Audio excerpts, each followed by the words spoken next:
Cristina Marino.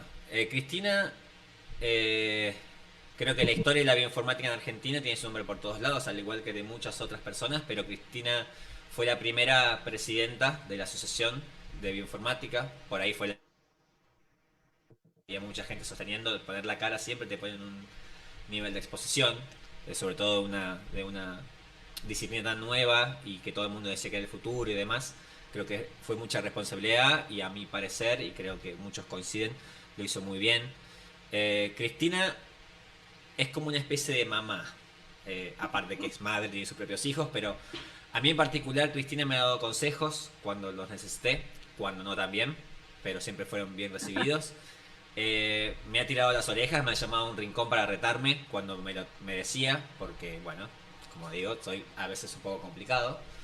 Pero también siempre tiene la calidez humana para dar buenas palabras. Así que la verdad que de lo personal te agradezco, Cristina, también porque me dijiste palabras muy lindas cuando fuiste jurado de mi tesis.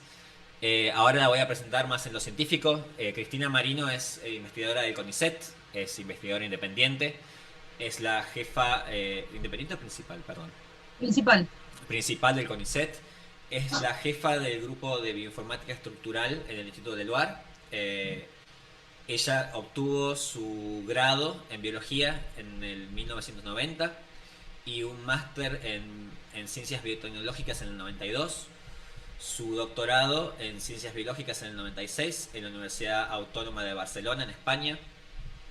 Posteriormente, con una beca Marie Curie, desde el 96 al 98 se fue al Laboratorio de Biología Estructural y Bioinformática del profesor Sir Tom Blandell, una eminencia mundial en bioinformática, y bueno, no sé si era tanto bioinformática o más biología molecular, en Cambridge.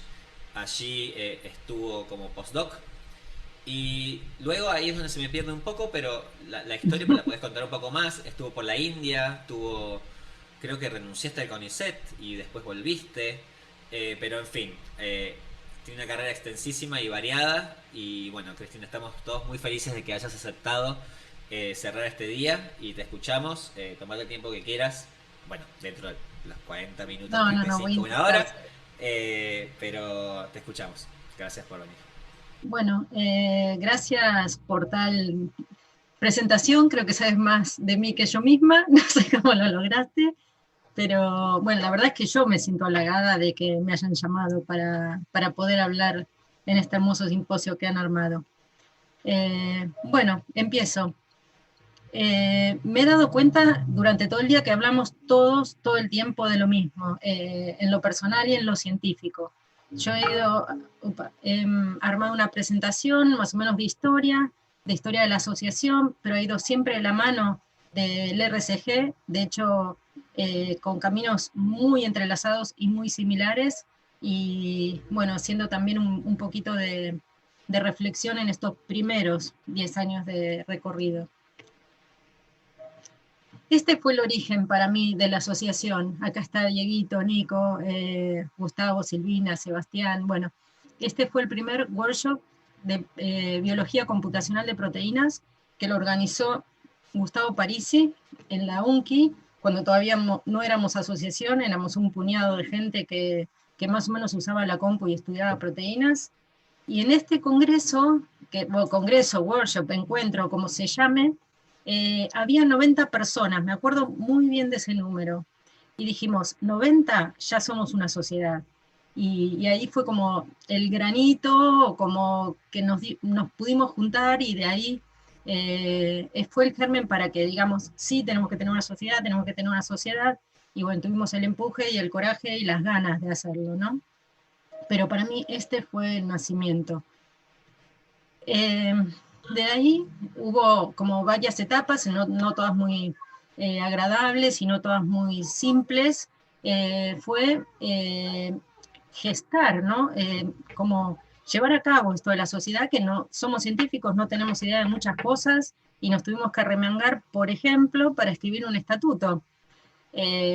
Bueno, ahí estaban todas nuestras ilusiones, pero hubo que ponerlo con palabras legales y, y todo esto que no sabíamos hacer del todo y tomamos mucho ejemplo de otras sociedades biológicas. Una vez hecho nuestro estatuto, que requirió de muchas reuniones, que generalmente las hacíamos en el Leloir, discusiones, etcétera.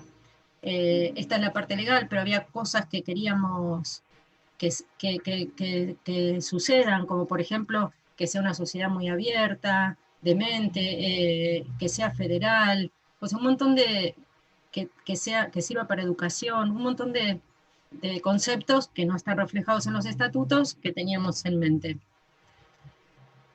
Luego de esto vino la parte como legal, hay que ir a una oficina eh, y constituir una sociedad. Para constituir la sociedad, bueno, seguimos aprendiendo cosas de las que no sabíamos, y bueno, llegamos a la constitución, hay que ir a un escribano público, hay que pagarle al escribano público, y llegamos a este papelito que tiene Diego en su mano con Adrián, y que nos hemos constituido oficialmente como asociación o sociedad. Estas son caritas que todos conocen. Y bueno, y estos son los socios fundadores. ¿Ustedes ven mi cara arriba de la presentación? ¿O soy yo que la veo así? Bueno, supongo que anda todo bien. Bueno, que son Ignacio Ponzoni, Ariel Chernomores, Sebastián Fernández Alberti, Luis Diambra, Gustavo Parisi, Turjansky, Silvina, Diego Ferreiro, Fernán Agüero, Ignacio Sánchez, Marcelo Martín, toda gente que conocemos muy bien y que muchos de ustedes conocen. Por supuesto, luego de toda parte de trámite viene la parte linda, de comer, tomar, encontrarse entre amigos, etc. Después de esto vino lo que yo llamo el posicionamiento de la 2B2C o el crecimiento, como quieran llamarlos. Aquí vinieron nuestros primeros congresos, el primero fue en la UNCI, el segundo fue en Córdoba. En este de la UNCI me acuerdo muy bien de ese micro que vino de la UNER y que todos los estudiantes querían participar y que creo que terminamos no cobrándole a ninguno, que fue todo un caos como la mayoría de nuestros eventos, y me acuerdo muy bien que eso contó Gonzalo. Estos fueron nuestros inicios, ¿no? Los primeros congresos. Gonzalo, dime si se ve mi cara arriba de la presentación. No, la puse en la esquina, arriba no está Ah, tapando. vale. Si tapa algo Por- importante, mejor.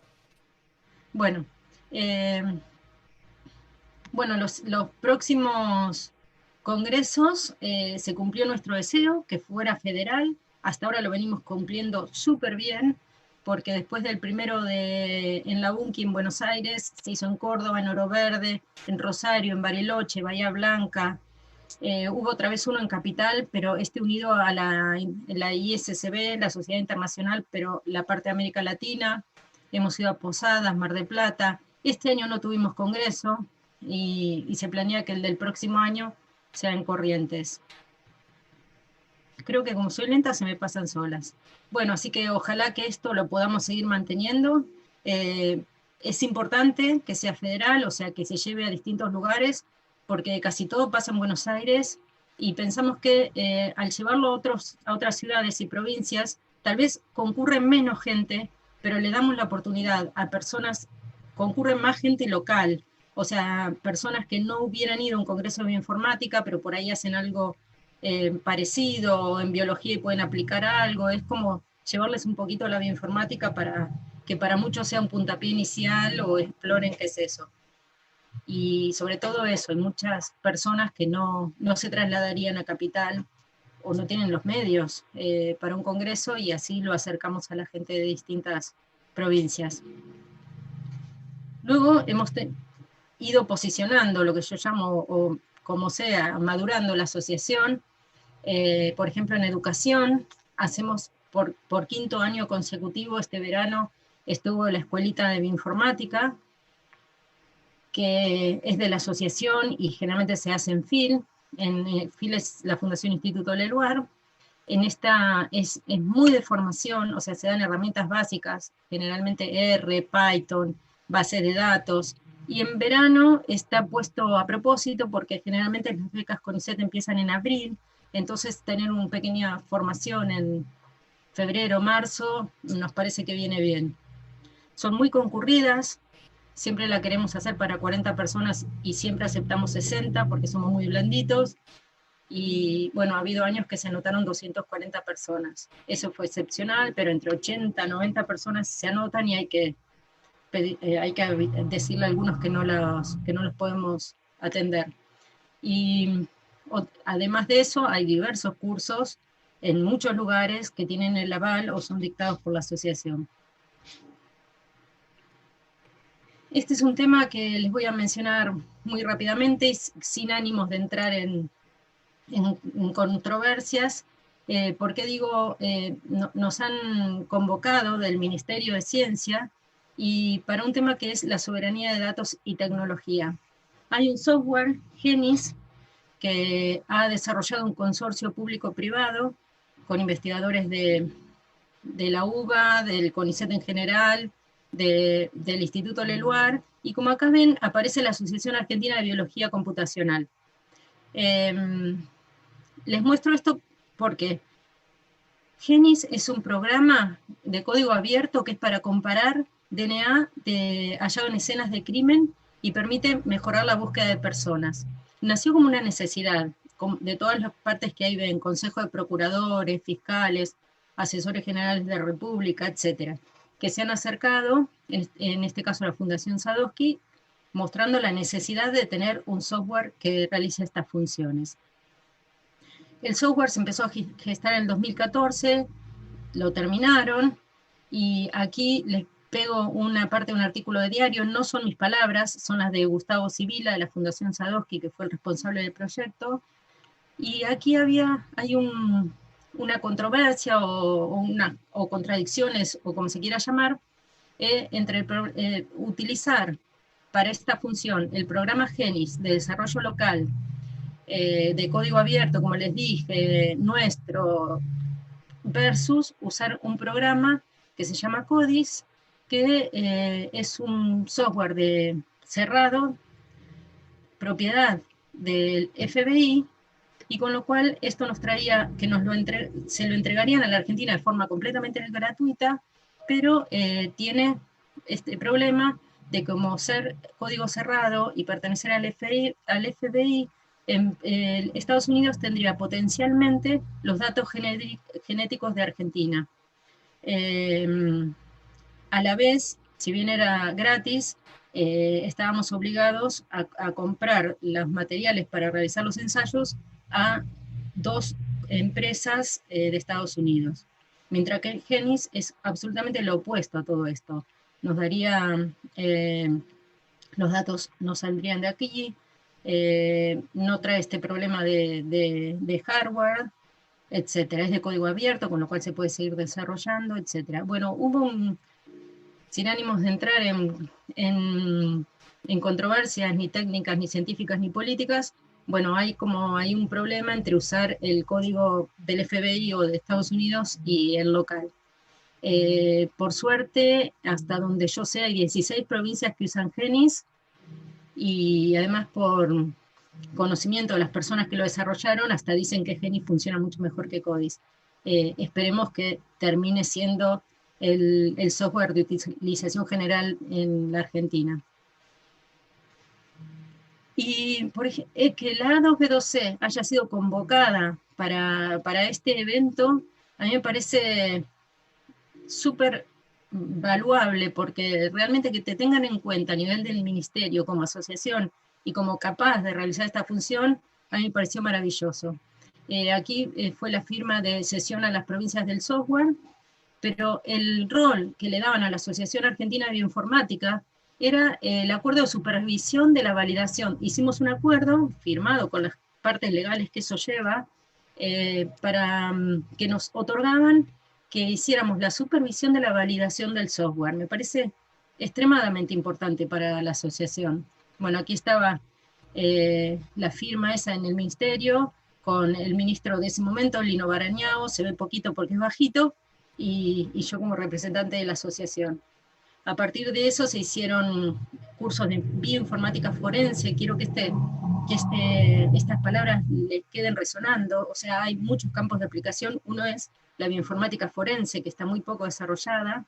Y bueno, Ariel Chernomorets fue de los autores principales de este código, muy importante, yo creo que codificó gran parte del código, y bueno, Gustavo Sibila, que es el líder del proyecto, y otras personas importantes, que no recuerdo los nombres, pero que estuvieron en la creación.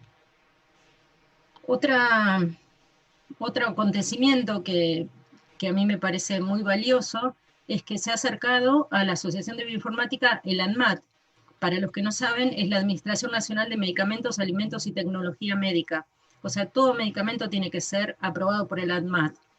Y se ha acercado a la asociación expresando una necesidad y una voluntad, y hemos hecho el primer encuentro de aplicación de la bioinformática para ver si podíamos aplicarlo en regulatoria. Esta es otra palabra que nos tiene que quedar resonando, que es la bioinformática regulatoria. Creo que aquí no tendría un rol menor. Piensen que los medicamentos manejan conceptos como bioequivalencia, desarrollo de drogas, etc. Así que ahí también hay un campo no explorado, que es la bioinformática regulatoria. Pero lo que para mí mejor hicimos son nuestros hijos. Y bueno, aquí hay un ejemplo es mínimo, es de las personas que tengo alrededor que conozco, pero como ven, cada uno de los que fuimos, empezamos siendo jefes de laboratorio en ese entonces, 10 años atrás, hemos dado estos hijitos, que son gente muy bien formada, y ya son señores y señoras bioinformáticos, o sea, gente de muy alto nivel, tiene su formación, y bueno, aquí es una sola muestra de estas 4 personas que ven acá, pero ni siquiera son los 13 que fueron los socios fundadores los que han dado bioinformáticos, sino que hay muchísimos grupos en la República Argentina haciendo bioinformática de altísimo nivel, muchos grupos, muchos más que 13. Y, lo que quiero decir con esta foto es que la masa crítica se ha por lo menos quintuplicado, si más o menos hacen una cuenta, pero yo creo que por lo menos tenemos una masa crítica ahora de bioinformáticos que es 10 veces mayor a la que teníamos 10 años atrás. Y yo lo que quiero decirles a los jóvenes bioinformáticos que hay hoy en este simposio es que, a comparación de otras sociedades, la 2B2C ha sido siempre una sociedad movida por jóvenes. Todos los socios fundadores, al momento de crearla, éramos asistentes. No sé si había algún adjunto, pensemos que por ahí sí. Y, yo creo que si esta camada de bioinformáticos que viene ahora, como son todos los que pusieron por lo menos aquí en este simposio y muchos más, se incorpora, va a seguir siendo una asociación movida por jóvenes. Y así que bueno, les paso el anuncio. Yo querría que todos ustedes empiecen a formar parte como socios activos, porque es una asociación que les da el rol que realmente quieran asumir. O sea, ejemplos son, por ejemplo, Nico y Elin, que desde etapas muy tempranas han sido parte de la comisión directiva, no solo de la asociación como socio activo, sino de la comisión directiva, personas que tienen poder de decisión. Así que bueno, ya es hora de que cambien de liga. Está muy bien estar en el RSG, pero tienen que pasarlo a los que vienen más jovencitos y ustedes incorporarse a la asociación. Como veo que como este simposio me dijeron que era más o menos de historia, aquí les pongo un poquito la historia del Laboratorio de Informática, y no puede ir desligada de mi carrera. O sea, traté de no ser muy autorreferencial, pero viene todo junto. O sea, para mí fue el comienzo. Yo no había tenido un grupo antes. Era formar un laboratorio de bioinformática y terminar de formarme yo en bioinformática, que no era ninguna experta. Más o menos entré por segunda vez al CONICET en el 2005-2006, y le puse como hitos importantes en mi carrera, ¿no? Hasta el 2010 más o menos he tenido subsidios que yo llamo menores, que son el de jóvenes, el de grupos en formación, pero siempre es muy poco dinero. Y algo que me pasó, que del 2010, y en este momento yo era asistente en el CONICET, como todos, cuando empezamos, y en el 2010 Al 2014, bueno, en algún momento pasé a asistente, adjunto, independiente, y no me acuerdo en qué años, más o menos en ese momento pasé todas estas categorías, como uno va, una vez que entra va creciendo, quieras o no, y lo único que sí que me acuerdo es que en el 2018 pasé a ser principal. Les quería contar para que estén preparados para esfuerzos y frustraciones, que del 2010 al 2014 estuve completamente sin subsidios. Eso quiere decir cero dinero para la investigación, además de mi sueldo y del sueldo de las personas que trabajaban conmigo. Imagínense lo que es hacer ciencia sin subsidios. Si bien nuestra ciencia es súper barata, no necesitamos reactivos ni nada de eso, no teníamos, por ejemplo, para el toner o para las resmas de hojas, y todo eso lo he pagado de mi salario, ¿no? Nunca lo vi como un problema, para mí fue siempre una inversión, porque sabía que en algún momento eso iba a cambiar. Pero, bueno, absolutamente sin subsidios no, porque la verdad que el lugar en este momento me ayudó mucho. Pero imagínense que todo lo que es gastos, publicaciones, viaje a algún congreso local de algún becario, porque hay que mandarlo. Yo pienso que no puedes hacer un doctorado sin ir a un congreso, aunque sea local. Todo ha sido pagado por el dinero de mi familia y de hecho ellos ni saben lo que pagué. Bueno, pero fue todo para bien. A partir del 2014, no tengo idea por qué, por arte de magia, empecé a ganar subsidios mayores. Ya los subsidios de grupos consolidados, y lo que tienen de bueno estos subsidios es que son más dinero, pero sobre todo te viene asociada una beca doctoral, o sea, tenés otorgada una plaza, y entonces es una plaza para la cual no hay que concurrir, no hay que competir, digo, uno puede darle a la persona que desea, aunque tenga un 5 de promedio en la carrera. Eso es de las mejores ventajas. Y en el 2017 me hace a mi laboratorio parte de este consorcio europeo, que muchos en estas charlas han hablado, europeo-argentino, que es la Marie Curie, que, bueno, que nos ha dado dinero, básicamente, pero sobre todo mucha posibilidad de viaje.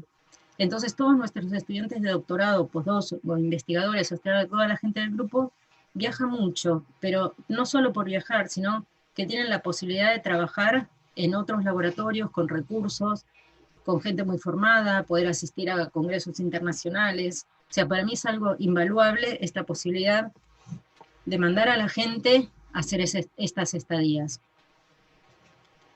Cuando digo desde el comienzo, es verdaderamente desde el comienzo. Este era nuestro laboratorio.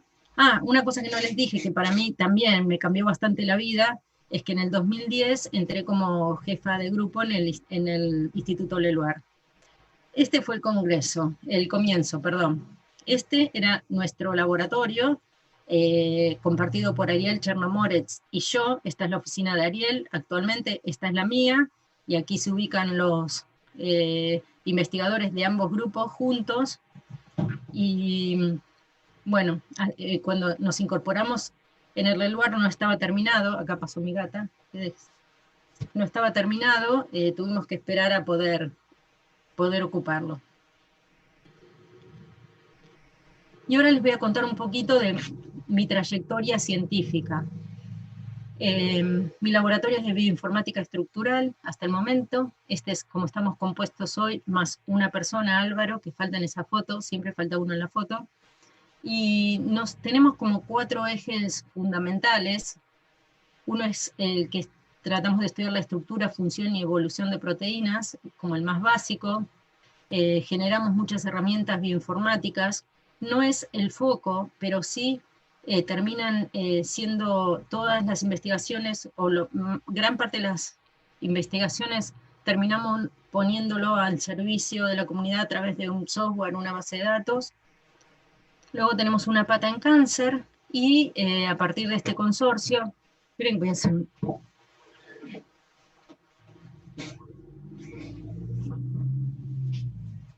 Perdón, este es el problema de compartir la vida hogareña con la laboral en este tiempo de pandemia. Bueno, les contaba que tenemos una rama que estudia el cáncer, Y por último, a través de, particularmente que ha empezado durante este consorcio, es el estudio de proteínas intrínsecamente desordenadas, y lo que me interesa mucho a mí actualmente son las proteínas que se separan en fases líquido-líquido en el medio intracelular. El eje principal estos años ha sido incorporar la información evolutiva, estudiar la información evolutiva y la estructura. Ya han escuchado varias charlas en este simposio de que cuando uno hace un alineamiento múltiple de secuencias, hay cierta información. Uno, por ejemplo, es la conservación, otro es las posiciones completamente aleatorias, y hay posiciones que se pueden, que se correlacionan. Cuando una cambia, cambia otra en algún lugar, otra u otras en algún lugar de la estructura, para restablecer o mejorar la función, o etcétera. Y estas posiciones covarían y se llaman que coevolucionan. Y está siempre en relación a la estructura, o gran parte, no siempre, gran parte de las veces en relación de la estructura, con la estructura. Y muchas de las posiciones que coevolucionan generalmente están cercanas en el espacio. Este es un toy model, como lo llamamos, de una estructura proteica. Muchos trabajos han relacionado la diversidad conformacional y divergencia estructural de proteínas y la evolución. ¿Qué quieren decir estas palabras? Creo que más o menos se ha mencionado ya. La diversidad conformacional es todas las conformaciones que una misma proteína tiene en su estado nativo. Y la divergencia estructural serían las diferencias estructurales que distintas proteínas, pero de la misma familia, toman. Este es para tener una idea, un gráfico que muestra el RMCD, que así en grandes rasgos es cuando se superponen dos estructuras, a cuánta diferencia quedan, a cuánta distancia quedan el backbone sobre todo, y se miden Armstrongs, y cuando el número es más grande, 4 Armstrongs, es que las proteínas son más diferentes estructuralmente, y cuando el número es más chiquito, es que se asemejan más. Aquí estamos mostrando 3 familias de proteínas. Estas familias, lo que se ve en este tipo de gráficos y en las investigaciones que hicimos, que dentro de una familia puede haber poca diversidad conformacional y poca diversidad estructural, optó por lo contrario. Por ejemplo, si vemos esta familia de proteínas amarillitas, a 100% de identidad, en cada punto acá es una comparación de un par de estructuras, a 100% de identidad, las estructuras pueden ser muy parecidas, tienen un RMCD de menos que 1, y sin embargo proteínas de la misma familia, que son muy diferentes a nivel de secuencia, tienen un 20% de identidad, también son muy parecidas. Y podemos ver el caso opuesto, que proteínas idénticas de la familia verde tienen una distancia considerable cuando se superponen sus estructuras, y que pasa lo mismo con proteínas muy diferentes. Poniendo a estas divergencias conformacionales y estructurales información evolutiva, hemos hecho este tipo de trabajos, que es cómo la divergencia estructural se relaciona con la información evolutiva, la emergencia de firmas evolutivas dada por esta diversidad conformacional. Luego hemos evaluado que, por ejemplo, en la base de datos donde todos vemos estructuras de proteínas, que se llama el Protein Data Bank, hicimos unos trabajos resaltando lo incompleto que es el Protein Data Bank, porque en general, en casi todos los casos, se obtiene una estructura de una proteína. Y como hemos escuchado a lo largo de todo este simposio, no es la realidad en el estado nativo de las proteínas, donde no es una única estructura, sino que hay un ensemble de estructuras, un conjunto de estructuras.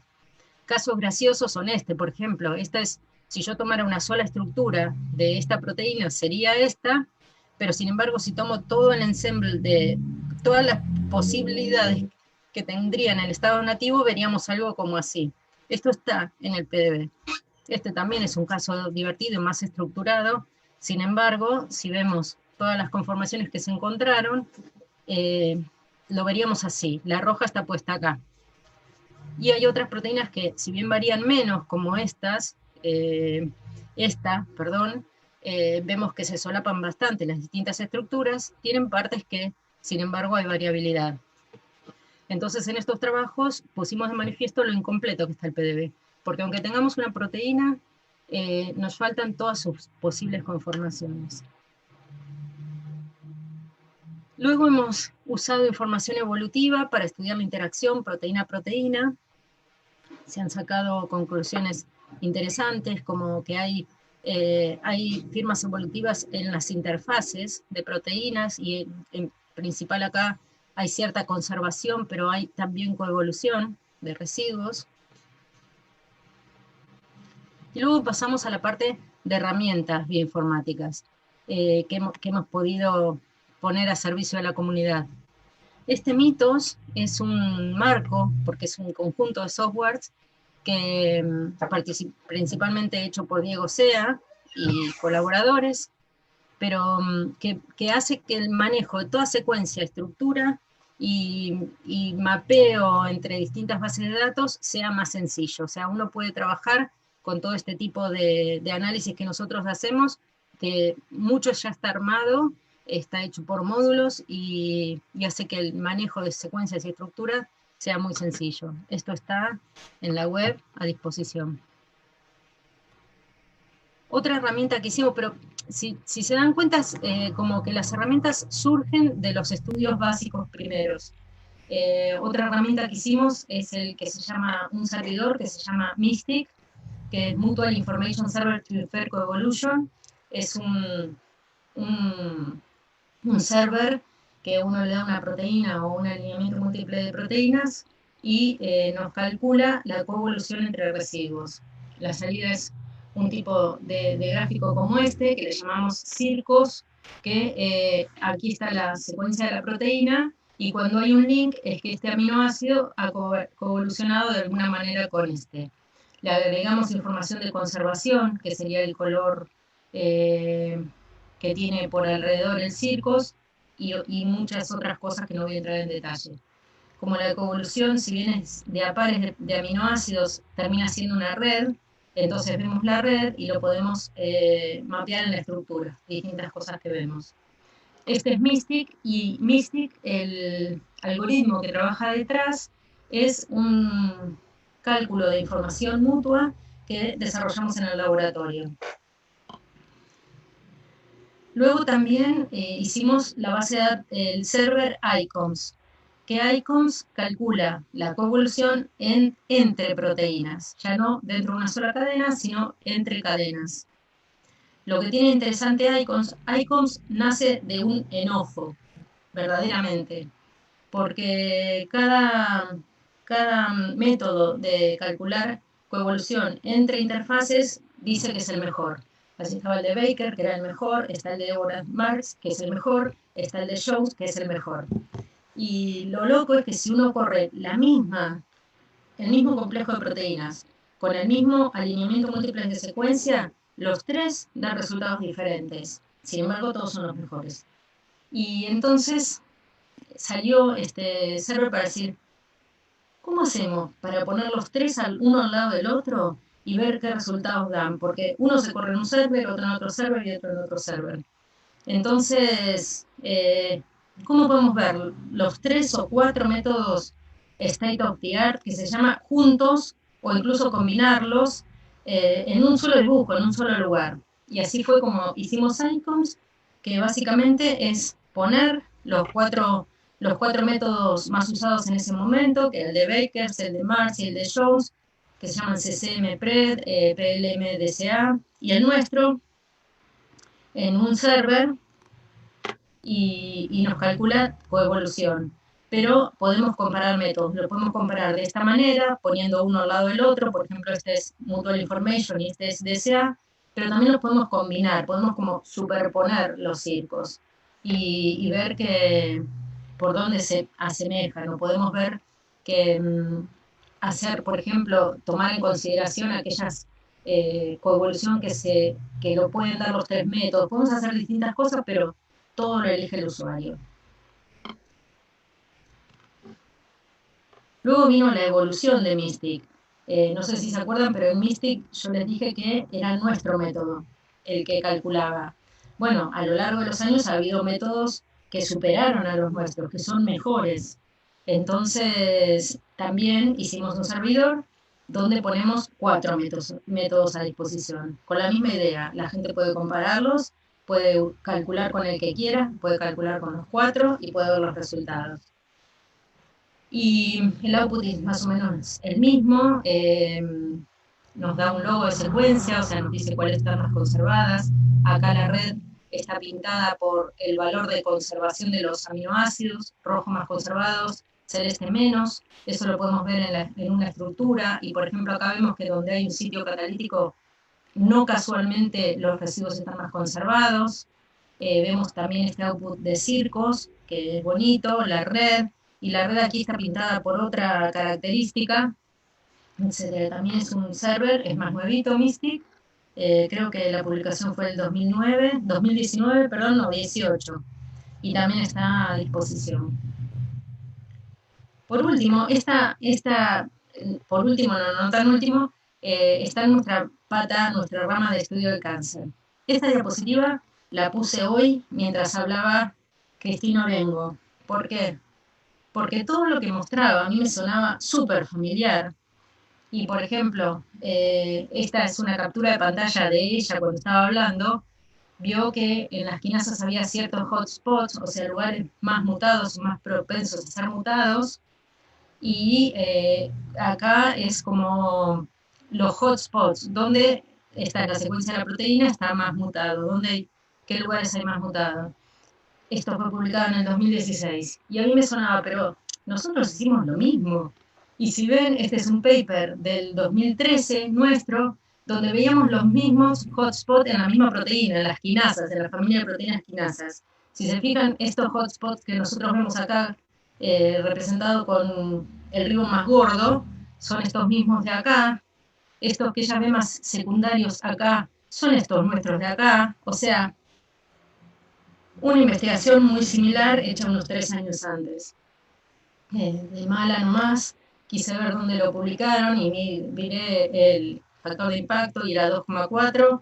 Nosotros lo publicamos en un journal que tenía 4,5, pero eso es de mala. Y además es muy tricky porque están evaluados con distintas métricas. Después me di cuenta de eso, que en la web los encontré con distintas métricas. Este fue nuestro trabajo, que decíamos que las mutaciones se agrupan en un lugar justo de la proteína que era un break molecular, que si se suelta porque cualquiera de sus aminoácidos ha mutado, deja la quinasa en su forma más abierta, que es la más activa, y queda hiperactiva. Esta investigación de los hotspots en familias de quinasa nos llevó a fabricar una herramienta, una base de datos, que se llamó KinDriver, porque es mutaciones drivers en quinasas. Con KinDriver hemos puesto todas las mutaciones conocidas, pero que en la literatura había una frase expresa que diga que son drivers, o sea, que son causalmente implicadas con el cáncer. Y bueno, es una base de datos que las recopila, aquí usando todas las quinasas de la familia para las cuales se conocían mutaciones drivers, nos dan también que hay estos dos puntos, tomando aquí la secuencia de la proteína que se llaman hotspots. Esta base de datos para mí es muy interesante porque no es tan solo base de datos, no solo almacena, sino que uno puede poner una quinasa cualquiera y una posición, te da el alineamiento múltiple de secuencias con muchas quinasas. En el primer lugar está la que el usuario ha puesto, pero nos dice cosas, por ejemplo, imagínense que yo en esta quinasa en un paciente veo una mutación y la base de datos te dice, no, no está mutada. Pero, sin embargo, hay otra quinasa homóloga para la cual sí se ha determinado que esa mutación es driver. Eso nos daría bastante indicio de que esta mutación, que hasta el momento no ha sido estudiada, probablemente sea driver porque está en un sitio equivalente a otra quinasa que en esa posición tiene una mutación driver. Esto les digo que lo hicimos en colaboración con un grupo de la clínica de Jeux Quirón en Barcelona y hasta hoy lo utilizan esta herramienta. Esta es una publicación del 2014, ya habría que actualizarla, KeyDriver. Hasta hoy usan esto como herramienta para saber si al paciente le dan un inhibidor de quinasa en su tratamiento, porque es muy común que si tiene una mutación en estos lugares, la quinasa está hiperactivada. Otro trabajo que hicimos en la rama de cáncer fue analizar con mutaciones, o sea, analizar todas las mutaciones en todos estos tipos de cáncer, todas las mutaciones que se dan somáticas, no las que son de línea germinal, que son las que vienen con la información genética de un individuo, sino las adquiridas durante el desarrollo de la persona, que esas son las que se llaman somáticas, y hemos estudiado muchas muestras en muchos tejidos, aquí están los números, hemos terminado estudiando 2 millones de mutaciones para ver la relación entre ellas. Y vimos que hay mutaciones que codependen, unas comutan, cuando una muta se encuentra mutación, otra mutación en la misma muestra y otras se excluyen mutuamente. O sea, si vemos una mutación, no vamos a ver nunca tal otra. Este fue un trabajo súper lindo, también publicado, no sé si 2018 o 2019, ahí no lo veo justo, en Human Mutation. Con este trabajo hemos terminado creando esta red donde el tamaño del círculo son la frecuencia de las mutaciones en cósmica en la base de datos. Esta mutación BRAF B600 es mucho más frecuente que esta, por ejemplo, el RAS G13. A la vez, el color que rodea estas burbujas, si es rojo, es una mutación que se conoce que es driver, y las líneas en puntos o llenas nos dicen si se excluyen mutuamente o si coocurren. Esto es fundamental para pensar en terapias multidirigidas. Aquellas mutaciones que coocurren, podemos pensar en una terapia, aunque secuenciemos el paciente y solo veamos esta porque se secuencia muy parcialmente, se secuencian a veces solo genes o fragmentos de genes, podemos pensar, bueno, seguro que tiene esta otra, así que podemos hacer una terapia dirigida a las dos. O terapias que nunca serían efectivas. Por ejemplo, si estas dos mutaciones se excluyen, no tendría ningún sentido dar una terapia que ataque a estas dos proteínas. El color es el tejido de origen. Esto es un lío, no se puede entender. Entonces hicimos un server, otra vez, o base de datos, donde uno a esta red la puede filtrar por lo que quiera. Por ejemplo, le podemos decir, mostrarnos solo las que se excluyen, y nos quitaría todos estos enlaces y nodos. O mostrarme todas las que ocurren, o mostrarme solo las de riñón, etc. Por ejemplo, y también sirve para sacar conclusiones que a priori no se ven, porque unas muestras tienen unas mutaciones, otras tienen otras, y no se ven relaciones.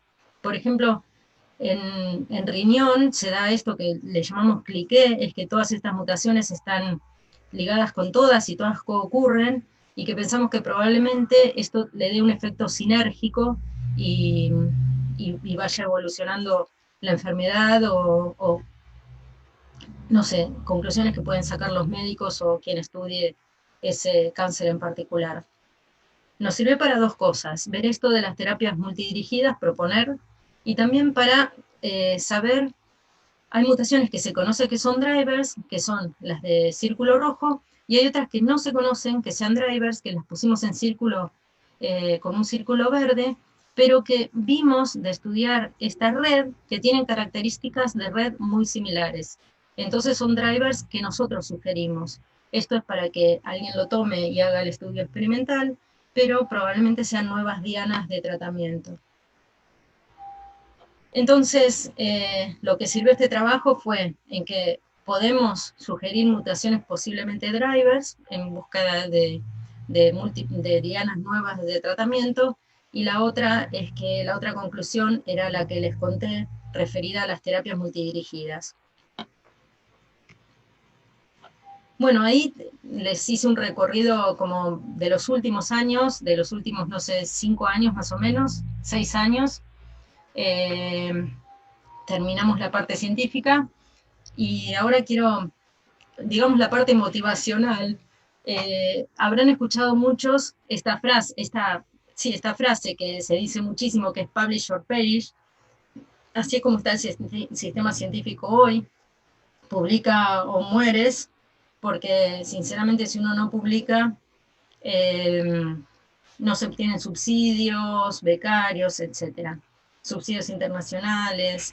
Es muy difícil sin publicar llegar a obtener estas cosas. Y habla de la presión que sentimos los investigadores para publicar, que eso a veces, o muchas veces, o en muchos científicos que realmente son muy conocidos, lleva a publicar cosas que son una basura. Nosotros a veces leemos publicaciones y decimos, ¿cómo le han publicado esto?